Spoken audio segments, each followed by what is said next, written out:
Hello, everybody, and welcome to the United Stand. It's the 2 p.m. show, and it is officially silly season of the transfer window. And we are here to bring you the news. And we've got a little bit of news coming out this afternoon, mainly the Asensio story, as you can see on the thumbnail, but also a few more updates around De Jong and Darwin Nunez as well. But getting straight into the Asensio news, it is coming out from TMG, via Madrid Extra, that Jorge Mendes is in talks with MUFC for Marco Asensio. And this is one of them stories when we saw it come out and you see it get reported, you're like, surely not. I don't think this is going to happen. But it is being reported and it is being put out there that we are in talks with Marco Asensio. So it's coming through Jorge Mendes, who we know has good relationships with the club. So that's where you have to pick up on it and you do have to report on this story. But it's one of them stories you look at and you think, Asensio probably wants to move away from Madrid and he's trying to look to find that. And how do you look to find that? You get linked to one of the biggest clubs in the world, and that is what ends up happening. That is how you try and kickstart people coming in for you and people being interested in you and getting that move away. And this is a player that was very, very, very highly rated. Very highly rated. He's got most of his appearances through subs this season for Real Madrid.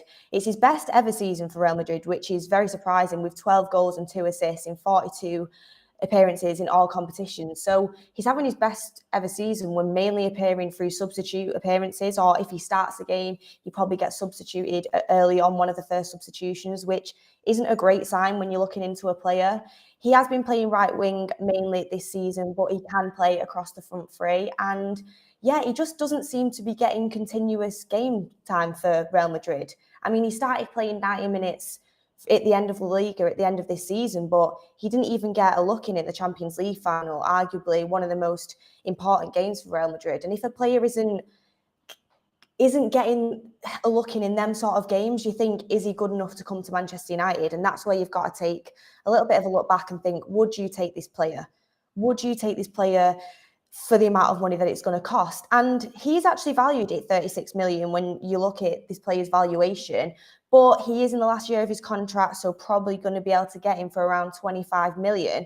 And get in the chat below, would you take Asensio for 25 mil? We were having this discussion before we went live, because I was saying, when there's wingers like Antony out there, and I know Antony will be around 60 million, he's going to be more expensive, but when there's wingers that are on the rise and seem to be getting better and better through the career and could need to take that step up to a club like Manchester United, and they can be your talent that you've brought in, to me that seems like a better road to go than a player that was valued for 177 million 4 years ago and was the next big thing. And Manchester United were interested in him 4 years ago. Now he's 26 and his valuation is around 36 million.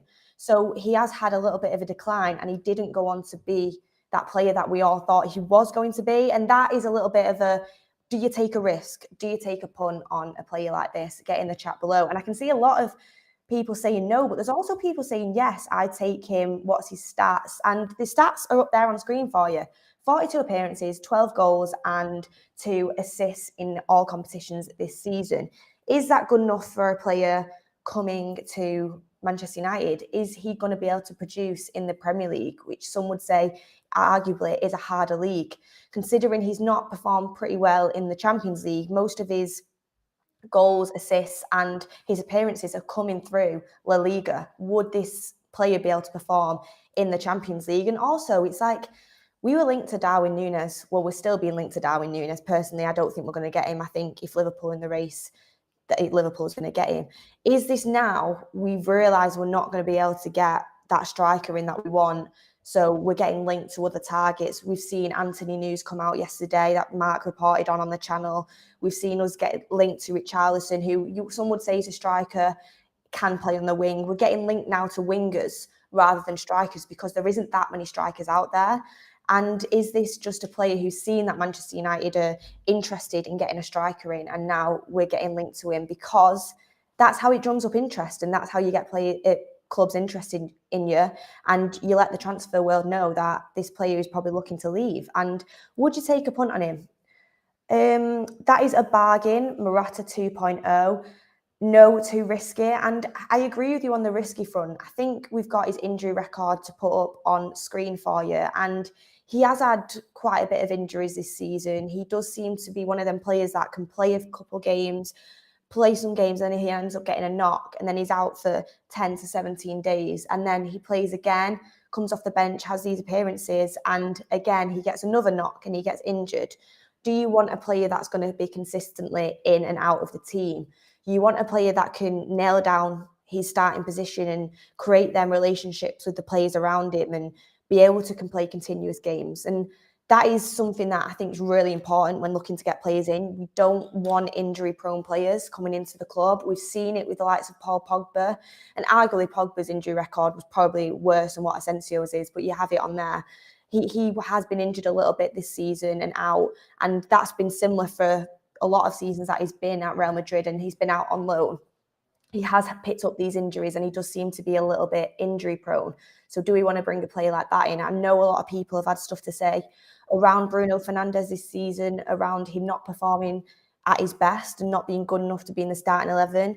But he's the type of player that you can always rely on to be starting games, and he's rarely ever injured, which is something I really like about a player. When you've got a player playing consistently, it's very good for the team dynamic. It's good for the gel of the team. It's good for the relationship of the team. And it keeps that rhythm up as well. So, yeah, it's a tricky one. You think at 25 mil, would you take a punt? Arguably, yes, because we know the talent is there. It's just not being able to perform. And is Ten Hag the type of manager that can get Asensio to that potential that we know is there? He is only still 26, so there is that potential there. And Ten Hag is such a great manager. Can he bring that out of him? And does he just need a fresh start? Or do you just stay away from someone who's had a couple of injuries, hasn't reached the potential, and go for someone on the rise, an upcoming player? And to be honest with you, I'd go for the latter, but 25 million, if we can't get anyone else, it's worth taking a punt. It is. But again, just to reiterate, I do think it is a little bit of silly season. And I really don't believe that George Mendes is talking to MUFC about Marco Asensio. But we'll have to just keep a lookout on the news and see if anything develops. But at the moment, it does seem to be a story that's kind of just come out of nowhere. So we'll see. We'll see. Ray S says, if we get Timber, De Jong and Asensio, I would be happy with that transfer window. I think Erik ten Hag will pull a surprise out of the bag instead of Nunez. And do you know what, Ray? Timber, De Jong and Asensio, it's a hard one because I feel like Timber and De Jong would be great signings. On the Asensio front, it would be a risk. And then you've still got arguably another midfielder you need. You've still not got that striker in or the fullbacks. I would be willing to compromise the the striker, if I knew I was getting fullbacks because we've got Ronaldo. But just 3 signings, personally, I think we need more, Ray. Honestly, I think they're good signings, but I think we need more. And I just saw a chat on screen say, is it just me who really wants Richarlison? And to be honest, I think it is just you. I also have put out on this channel before that I wouldn't be opposed to getting Richarlison, which I know a lot of you are massively against because a lot of people just don't like his attitude and don't see him being a Manchester United player. But you compare Asensio and you compare Richarlison. Richarlison's Premier League proven and he's 24, and arguably I think he's got a lot more potential to get better.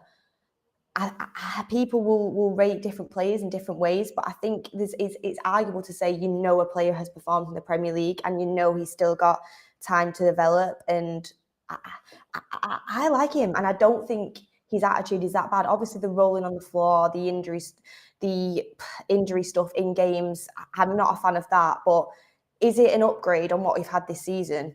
Rashford as of this season, Richarlison was better. Elanga as of this season, Richarlison was better. So you've got to think, is there an upgrade there? And that's just my personal opinion that I know not a lot of you aren't gonna like, but you've got to be honest on the show, and I always give you my honest opinions. So when you're looking at these options, that's what you've got to think about. You've got to compare different players, compare the price, and who Erik ten Hag will fit the most with. Because that's the most important thing, who Erik ten Hag is going to be able to gel with and who he's going to be able to develop. But he is a tracksuit manager, so hopefully whoever we get in, we do see that happening, and we do see, say if we did sign an Asensio or Richarlison, a lot of people would have the doubts around that. it's understandable because Richarlison is a player where you don't know if he could maybe do it at the top level. I think he could. And Asensio is a player that hasn't been doing it consistently, but we know the potential's there. They're not certified signings that are going to perform. But you could also drop Darwin Nunez into that. How do you know that Darwin Nunez is going to come into the Premier League and perform? He's had one amazing season, and there's now a lot of clubs interested in him. But I think personally that's because there's not many good young strikers out there at the moment. How do you know he's going to come to the Premier League and perform? You've got to take risks on most of your transfers. It's just what you think, what risks are most likely to pay off and who you think's suitable. And you've got to weigh up all them options. So get in the chat, if you can't get Nunez this season, which striker/winger would you want to bring into the club? I have a feeling it might be Anthony, but let me know. James Bellew says, well, we'll probably end up with Sarr and King, drag it out United. Honestly, it wouldn't be a shocker. It wouldn't be a shocker to me if we did end up with them. And yeah, I know a lot of you wanted the Nkunku signing. That's really, really cooled off. And without Rangnick, that is probably not going to happen. But that's another player that I think arguably would have been a better fit than Nunez. And we've just not pursued it. And we've not used the power that we had in Rangnick. And I think we could have got that player. And we've not gone down that road. And it seems like he slipped away. And Leipzig are going to keep hold of him. And then he'll probably go to the likes of Paris Saint-Germain. And I know we keep going on saying that we need a number 9, but we have got Ronaldo for this year. And Nkunku can play across all three positions. So I do think Manchester United need to explore other options than just the out-and-out number 9 option, because we have got Ronaldo, and that's what we've got to remember. And yes, Ronaldo's leaving at the end of next season, but there's another transfer window next season. It doesn't have to happen particularly now. If you're filling other holes of your squad that you need to fill, fullbacks, wingers, I think we definitely need a winger. You fill them positions and you maybe promote a youth player up to learn from Ronaldo, or you play Rashford in that position, or you heard Mark on the morning show, you potentially keep Martial, which that's another topic. Do you want a player with a bad attitude? You can afford to get that winger in now. And is there a winger out there that would be more fitted to us now than getting a striker that we don't know if it's going to be good enough? I personally think there is. So I think Manchester United need to open their eyes a little bit to all options of what they can do. And there is always next summer to get a striker in. Sheik said 2004 says, we need a number 9, not a winger, not Richarlison though. Well, tell me who you want then. Tell me who you want.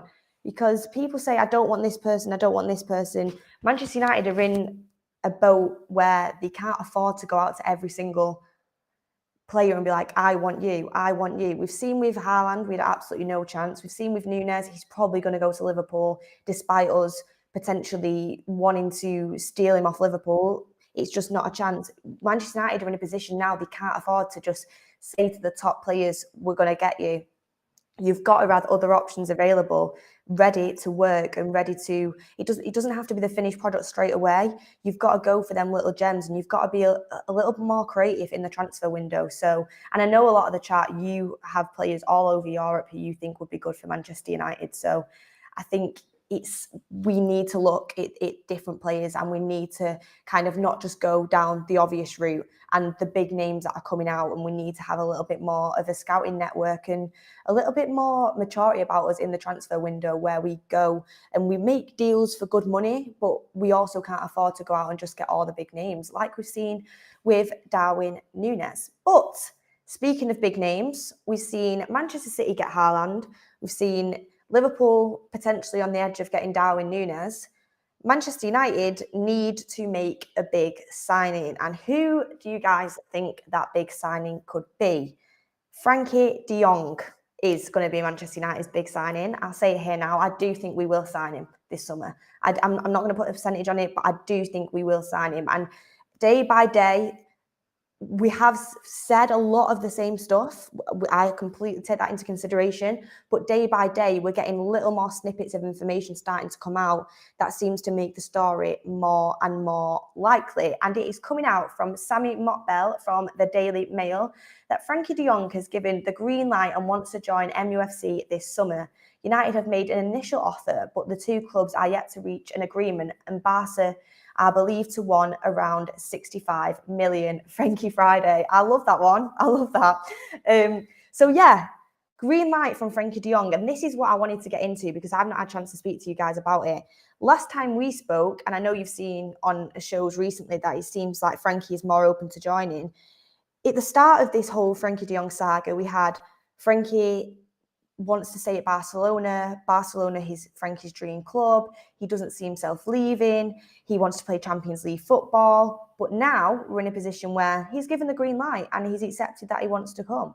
And you can see on the screen there, a reunion with Ten Hag is described as a major factor in de Jong's willingness to join Manchester United this summer. And this is where I say thank you to the Manchester United board on a very odd occasion in that we went and got the manager in Erik Ten Hag. Yes, this transfer window at the moment seems a little bit stagnant and we want us to move quicker, but we went and got the right manager, and this is why these deals are going to be possible. Because Frenkie de Jong wouldn't have come to Manchester United in a million years if Erik Ten Hag was not in the position of Manchester United manager right now.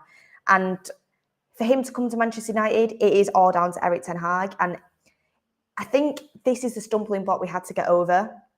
If a player doesn't want to come, despite how much is being forced out by the club, they might drag that out to wait to see if any other clubs are going to come in for them. They might try and make it very, very difficult. But now we've got the player on side, all that needs to be agreed is a fee. And that fee, and well, I say that simply, but in Manchester United's terms, it is never that easy. We argued for 2 years over a fee for Jadon Sancho. So, it can't be one of them sagas again. And at the end of the day, Manchester United are always going to end up paying a little bit higher just because of the club that they are. It's Manchester United tax. People know that we will pay it. And if you're arguing over the likes of 5 million for Frenkie de Jong, honestly, how is that 5 million worth getting him in early, getting him in pre-season, having him hold up the shirt, getting the fans excited for the start of the transfer window? I honestly think if we started this transfer window off with a Frenkie de Jong signing and it happened in the next couple of weeks, it would really get the fan base on side and it would really get us excited about this season under Erik Ten Hag, because you think you wait for Frenkie de Jong until August. The fan base are tired, they're bored of the story, they lose faith in the club, in negotiating deals. You've seen other clubs around us are making moves and you think, oh, we're not doing anything again. And the fans start to get frustrated by the transfer window. Erik Ten Hag sat there like, I want this player in, I want to get to work. And things just get a little bit frustrating for everyone involved. You get this deal done and you agree a fee over the next couple of weeks, everyone's happy. You get Frenkie de Jong in for pre-season. Barcelona have got their money, we've paid their money, and the fans are massively excited for this player to come into the club. And it also shows other clubs around us and other targets that we mean business and we are going to be ambitious this summer. So that's why I do think it is important for Manchester United to not spend too long arguing over this fee. And another quote coming in from Sammy McBell is, there is a growing feeling that a deal could be reached for Frenkie de Jong to join MUFC. The lure of a reunion with Ten Hag is described as a major factor in de Jong's willingness to become a Manchester United player. With Frenkie de Jong happy to leave Catalonia for Old Trafford, all that is left now is for MUFC to agree a fee with Barca, who need to sell this summer to stabilise the club's precarious finances. So that there says it all. It's coming out from the Daily Mail as well that the fee needs to be agreed, and what that fee will be, it's Barca believed to be 65 million. And I think Manchester United, 65 million for de Jong, and it's coming out that Wolves want 60 million for Ruben Neves. You really can't afford to be argumentative over the price, I don't think. We're at the stage in the transfer market where these players are worth this money when you look at everyone else around you. And if Ruben Neves is worth 60 million according to Wolves, Frenkie de Jong is worth every penny of 65 million. And you've got to take into consideration that we never would have been able to do this deal without Ten Hag or without Barcelona being in this situation. So yes, maybe Manchester United might have to pay a couple more million than what they wanted to do, but it's so worth it for the start of this project and worth it to get everything off on the right foot. There's a lot to be said for that. And do you know what? Get in the comments when you predict that this Frenkie de Jong signing will happen, because I think it might happen sooner than we think. I might be getting carried away with the positive news, and I might be getting carried away with the fact that I just want Manchester United to make a signing now the transfer window is opening up. But I think this could happen start of July. We're going into pre-season. We want to be getting these deals done. If all there is to be agreed a fee, I don't see why this has to drag out until August, especially after all the talks that have been going on so far. So get in the chat below when you think that will happen.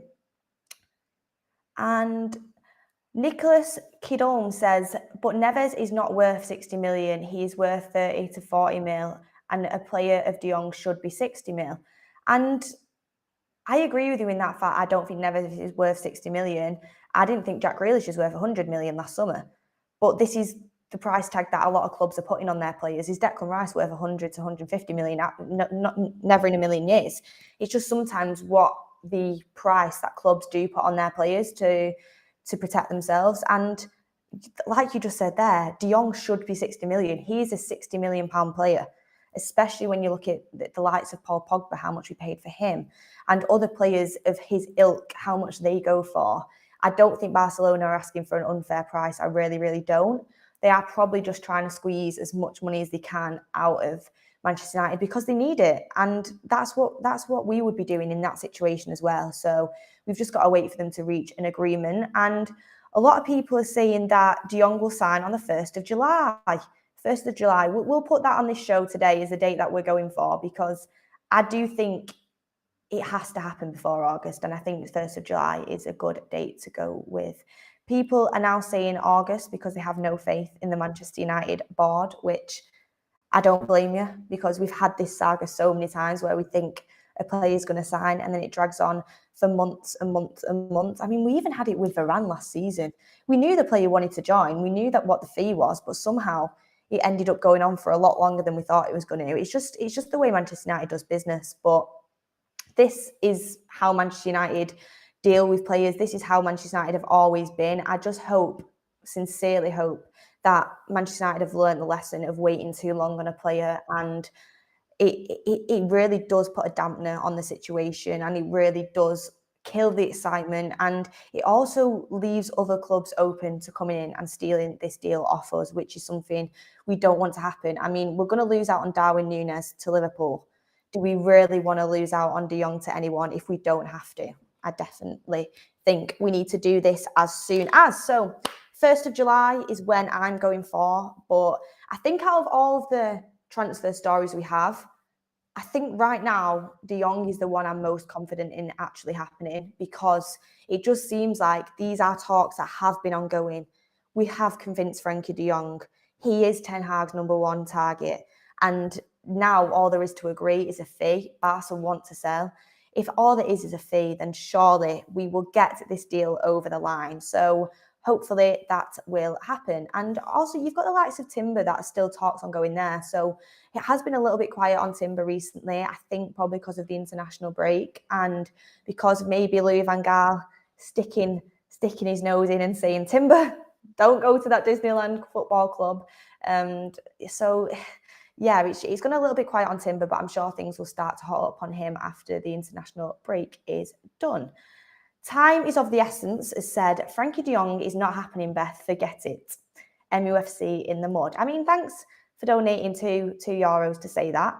I mean, it's not the most positive comment, but I can understand why you have lost belief in Manchester United. But I think it is going to happen. So I respectfully disagree with you on that one. Sharon Doon says, probably won't get De Jong. United will refuse to pay 65 when they want to pay 64. I mean, that is something that Manchester United would do, but I don't think they'll mess up Erik ten Hag's #1 target. I think it would be silly of them. I think it won't do them any favours. And I think they know that as well. They'll want a statement signing this summer, and I do think Frenkie de Jong is going to be the statement signing. And before we move on, I'll just bring you this quote from TalkSport that says, MUFC are increasingly confident of signing Frenkie de Jong and hope to conclude a deal for the midfielder swiftly. Swiftly. That is the key word, and we want this deal to be done as soon as possible. So hopefully it'll get done. It'll get done soon, and we have Frenkie de Jong in for pre-season. We have him in working with the team as soon as possible.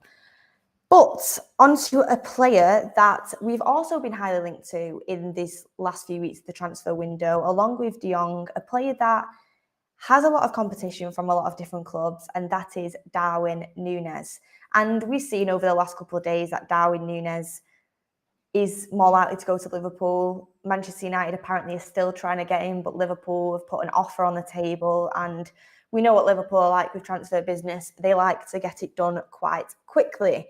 And it is coming out from Record Portugal via Sport Witness that MUFC have in recent hours made a proposal for Darwin Nunez with a fixed amount higher than the 80 million euros put forward by Liverpool. Benfica have received Liverpool bid for Darwin Nunez, a formal proposal after verbal talks of 80 million euros plus bonuses, and that one is coming from Fabrizio Romano. Discussions ongoing with 15 million to 20 million euros in add-ons. Liverpool want instalments, potential 5-year deal. Manchester United in contact with agent and denying any meeting with Ten Hag.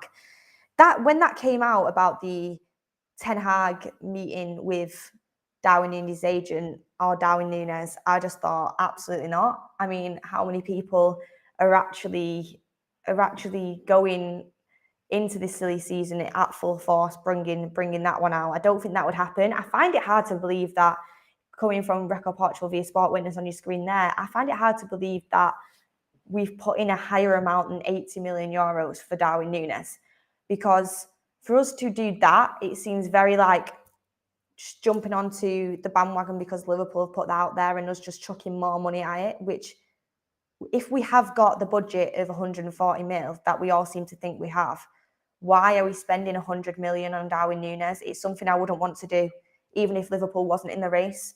If Liverpool was not in the race and Benfica said to the club, we want 80 to 100 million for Darwin Nunez, I'd say absolutely not. I'm not paying that with all the positions we've got to fill, with Frenkie de Jong also being the priority.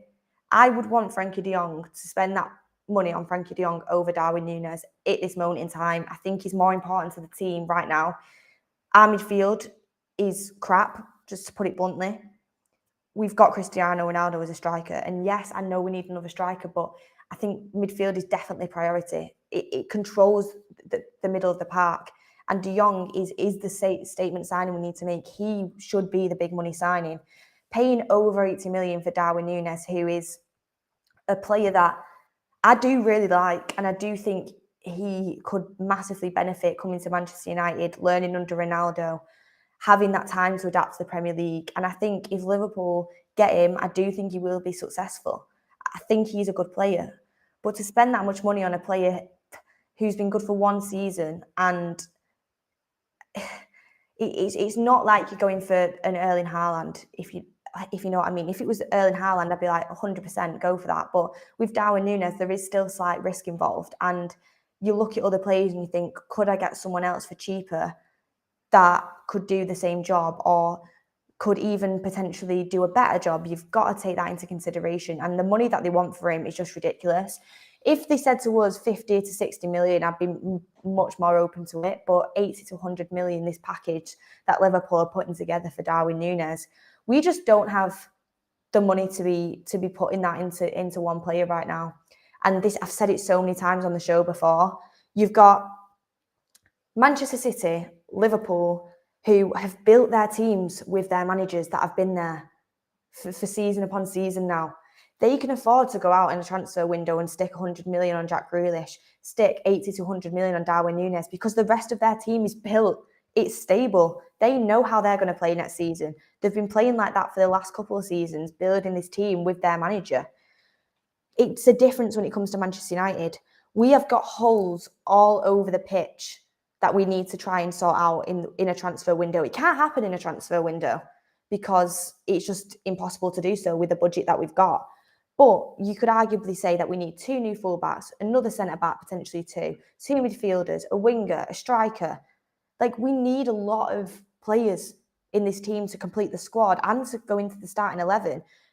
To spend 80 to 100 million on a striker that might not even play every single game and Ronaldo's consistently going to be in front of, it's just not what we want to be doing. It really isn't. And I'd rather distribute that money evenly throughout the team and get players in that can fill different positions, promote a youth player and pay money next season to get a striker in when Ronaldo actually leaves and we're desperately in need of that striker. Ron Holmes says, Beth FC, let's go. Thank you for that one. And Savage says, getting Nunez now would be a big mistake, not again. I'd be interested to think why you think it'd be a mistake. I do think he's a good player, don't get me wrong. I just think the money that they're asking for him is just a little bit extortionate. Well, it is extortionate. And I don't want to. And if we're putting a lot of effort into this deal anyway, chucking more money at it, going meeting George Mendes, I appreciate the fact that Manchester United are trying to get this target and they actually think they have a chance over Liverpool. But this player wants to go to Liverpool. Of course he does. They've got Champions League football. They've got a manager who's touted to be one of the best in the world. This manager's consistently made players better and consistently made players who came in it not that highly rated and made them amazing. And the attacking players have massively succeeded under Klopp. So I think it's obvious that Nunez would want to pick that option. The only reason he'd come to us is for money reasons, and Benfica would probably want to take the money, but I'd just be surprised that Manchester United are offering that money straight away on the back of Liverpool. So getting your comments, would you spend 80 million on Darwin Nunez? Would you try and beat Liverpool to a bidding war, not just because of the rivalry with Liverpool, but also just because you think it would be a worthwhile signing? Would you rather spend all of your money on De Jong and Nunez and get nobody else in? Because that's what's going to happen if this does happen. Or would you rather split that money up, promote some youth and potentially make a little bit of use out of what we got in the forward line, but potentially bring in a winger to improve the front three? I mean, look at how much Bruno Fernandes improved our goal scoring record when he came in, and he was a number 10. So there is ways and means of going about it. And we were talking on the show the other day, and we were saying that we need people to be getting crosses in for Ronaldo to score goals. If Ronaldo's playing, he'll score goals if he gets the delivery that he needs. So it's just, it's one of them. Which path would you rather go down? And do you think that Manchester United still have a chance of getting Darwin Nunez? Get them in the comments below. Ramo says, would you take Ivan Toney better than Richarlison? I have said a lot of times before that I do. I really, really rate Ivan Toney. I do. And I would be up for it if Manchester United wanted to go and do that deal. I think his hold-up play is great. I think he's physical. I think if he wasn't in that Brentford team, he would be scoring a lot more goals for a club that creates more chances. He's quick. And he's got a good strike on him. I think he's a very good player. I'm not going to lie. And just because a player's at Brentford doesn't mean they're not of good quality. And I think he's brilliant quality. A lot of you saying no to Nunez and Kunko is better than Nunez. So yes, everyone, it seems like Nunez is on his way to Liverpool, despite Manchester United throwing more money out it. Silly season when it comes to transfers in the likes of Marco Asensio. Would you want him? 25 million, be able to get him for? Get your comments down below. George Mendes is involved according to the report, so potentially that could be a link to Manchester United. And Frenkie de Jong, when is this deal going to happen? It seems very likely right now, and hopefully we can get this deal done as soon as possible. But thank you everyone for getting involved in the chat, getting involved in the comments, and make sure you like and subscribe. What do you think? Who do you think our first transfer is going to be? And yeah, get your comments in down below. I hope you have a lovely rest of your day, and thank you for joining me on the United Stand.